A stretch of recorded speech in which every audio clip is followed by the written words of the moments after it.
Olá pessoal, para quem não me conhece, eu sou o professor Tiago Renó do Renologia, um canal que visa revisar, ensinar, trabalhar biologia para uma melhor preparação para o Enem e para os vestibulares. Hoje nós vamos começar uma análise que também, de certa forma, é uma previsão para o Enem de 2022. Nós teremos, a partir da primeira semana de agosto, lives toda quarta-feira revisando a matriz do Enem, mas antes da gente fazer isso, antes da gente começar essa revisão, é fundamental que nós tenhamos aí uma visão de como essas provas foram organizadas, de como essa matriz foi cobrada e, é óbvio, dado alguns problemas que apareceram, como ela poderá ser organizada para esse ano. E por que eu estou falando isso? Porque nós temos aí algumas preocupações para o Enem 2022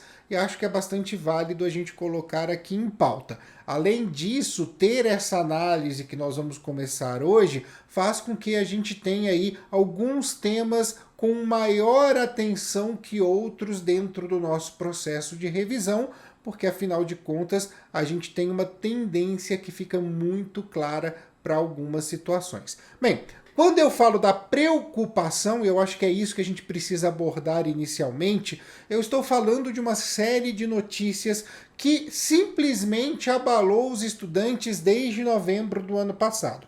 Um pouquinho antes da prova de 2021, nós fomos surpreendidos com uma exoneração em massa de coordenadores e funcionários do INEP que estavam envolvidos com a elaboração e com a aplicação, com a logística do Exame Nacional do Ensino Médio. Os funcionários do INEP que lá estão hoje, eles julgam esses coordenadores novos que assumiram os cargos como pessoas que não possuem experiência com o Enem e ainda por cima não possuem grau técnico, ou seja, não estão de acordo com o cargo que ocupam frente às suas formações e às suas experiências profissionais.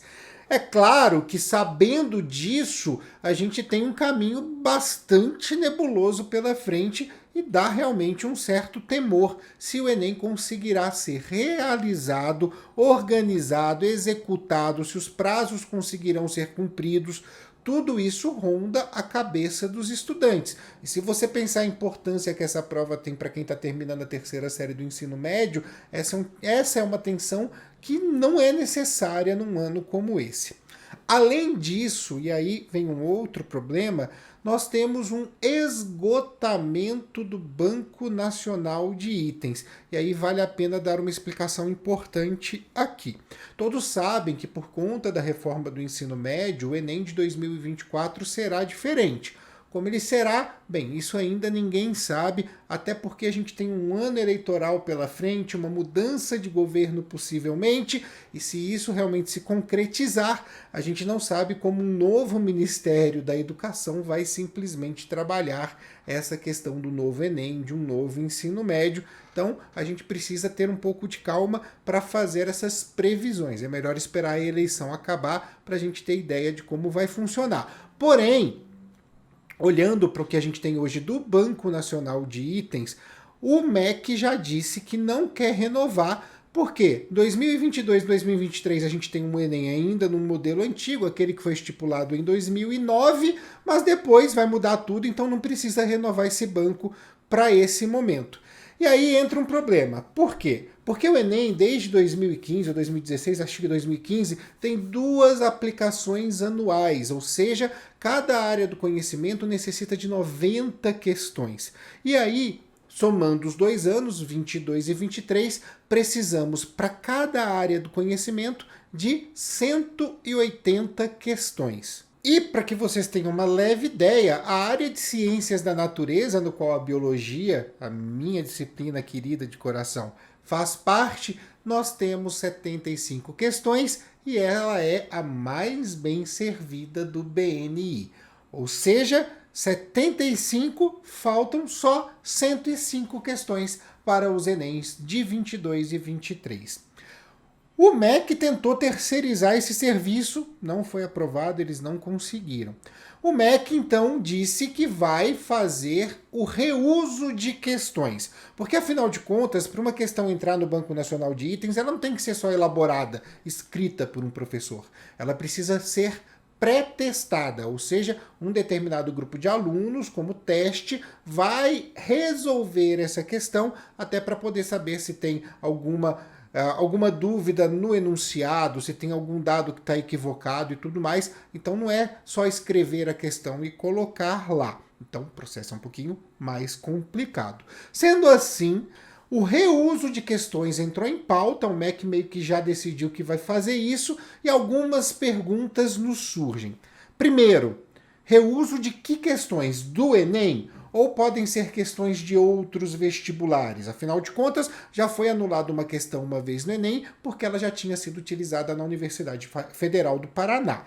Então, de onde serão essas questões? São as já utilizadas do Banco Nacional de Itens ou serão questões de outras provas, questões de outras instituições? Isso a gente precisa também saber. Mas, já que a gente está falando do Banco Nacional de Itens, vamos levar em consideração que estas questões serão reutilizadas dele, ou seja, das edições anteriores do Enem.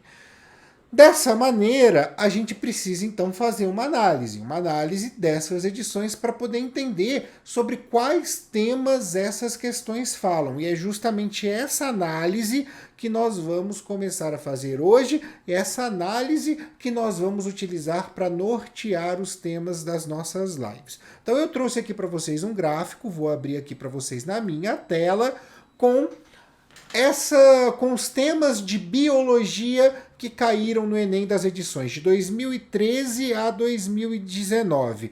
Por que não 2020 e 2021?